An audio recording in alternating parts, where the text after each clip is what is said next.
At the conclusion of our last video, Are We Disobeying the Great Commission?, we rather definitively determined that Matthew 24 is not meant solely for unsaved Jews, but rather primarily for Christians.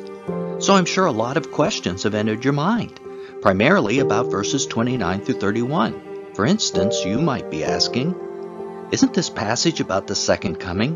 Why do you keep calling it the rapture? 99% of the church has been taught that this passage refers to what our culture calls the second coming, when Jesus mounts a white horse and returns to fight the battle of Armageddon.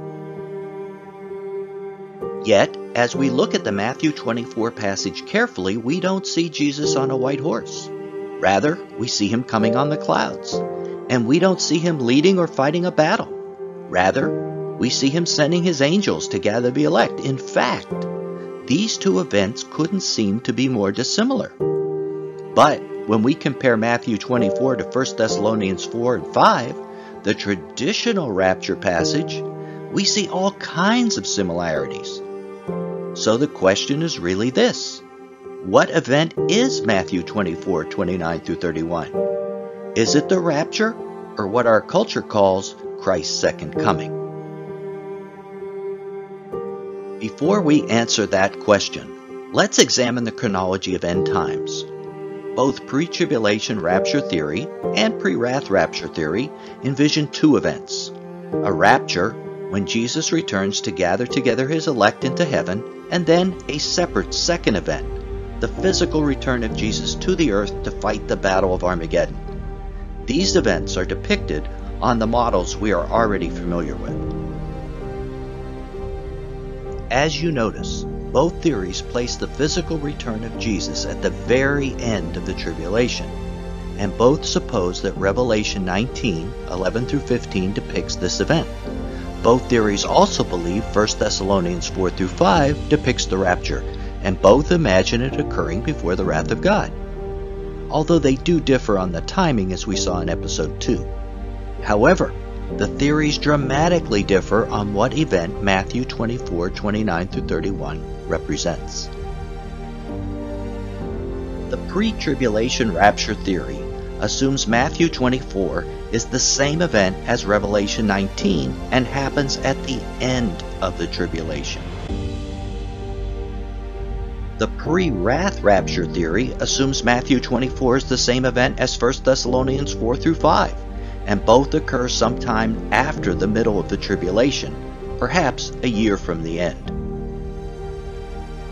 Now, this difference of opinion is significant, very significant, because Matthew 24, 29 through 31 occurs after Great Tribulation. By definition, if this passage is the same as 1 Thessalonians 4 through 5, and neither are the same as Revelation 19, then there can be no pre-tribulation rapture. Period.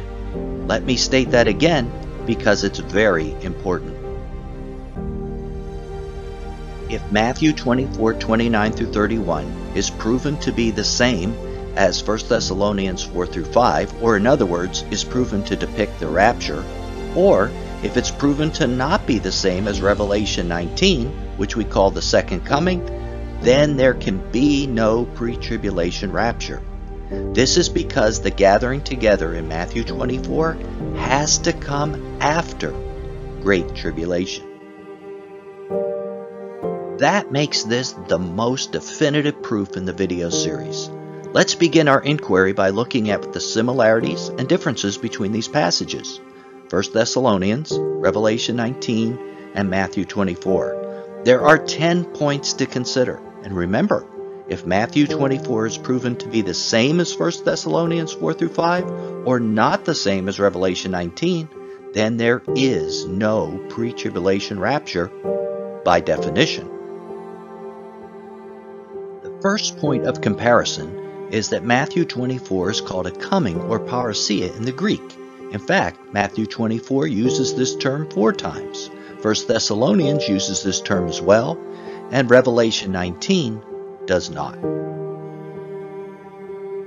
In both Matthew and Thessalonians, the word coming is singular and includes the definitive article the. In both cases, it is the one and only coming. In fact, every use of this term in the New Testament is singular. There can't be two comings, only one. And if there is only one, by definition, Matthew 24 and 1 Thessalonians are the same thing. Let me state this again because it is profound. If Matthew and Thessalonians are both the one and only coming, then they are the same thing.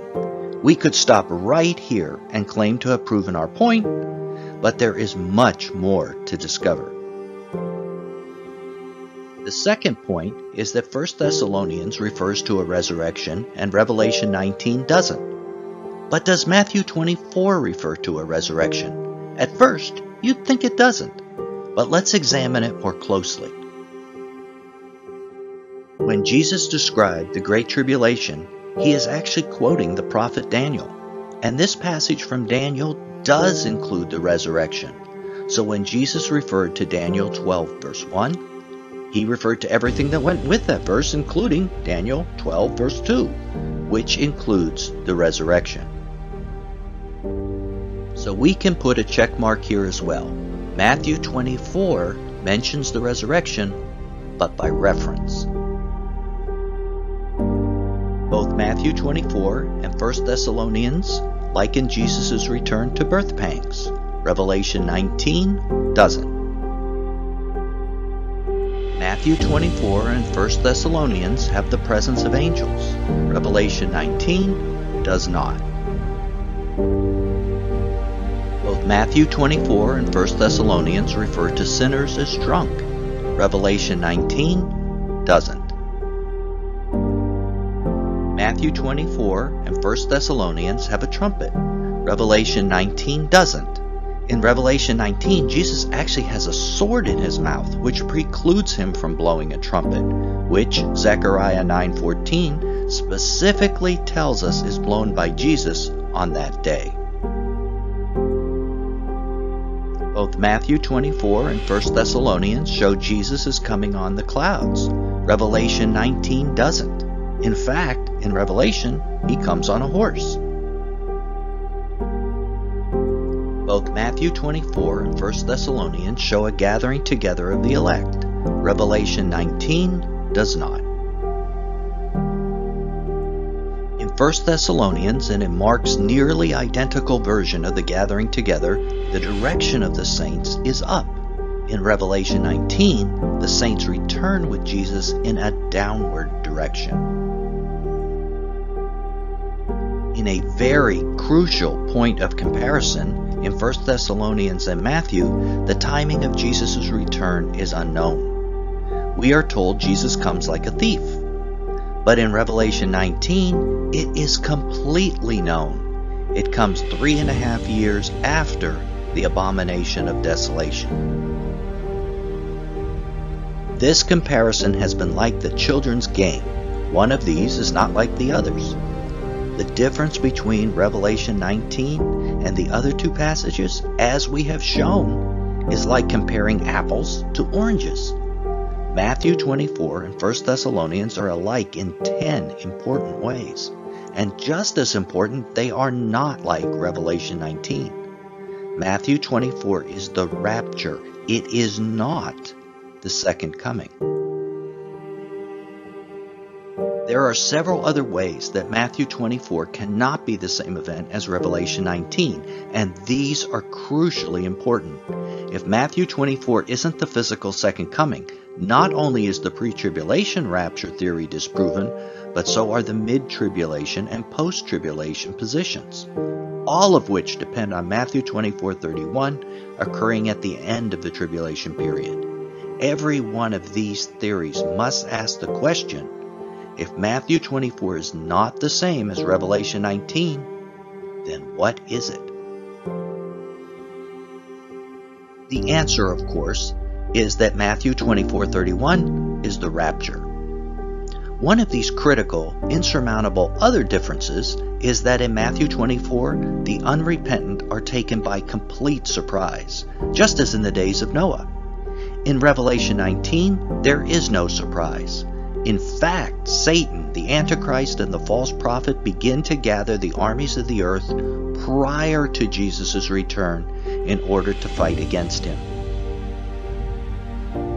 A second insurmountable difference is that in Matthew 24, none of the trumpet and bowl judgments are pictured. In Matthew 24, Jesus is giving us signs of his coming, and it is universally accepted that Matthew 24 depicts the first 6 seals in exact order. Why then would Jesus exclude the trumpet and bowls? The answer is that they are the wrath of God and come after the rapture. Jesus therefore has no need to mention them.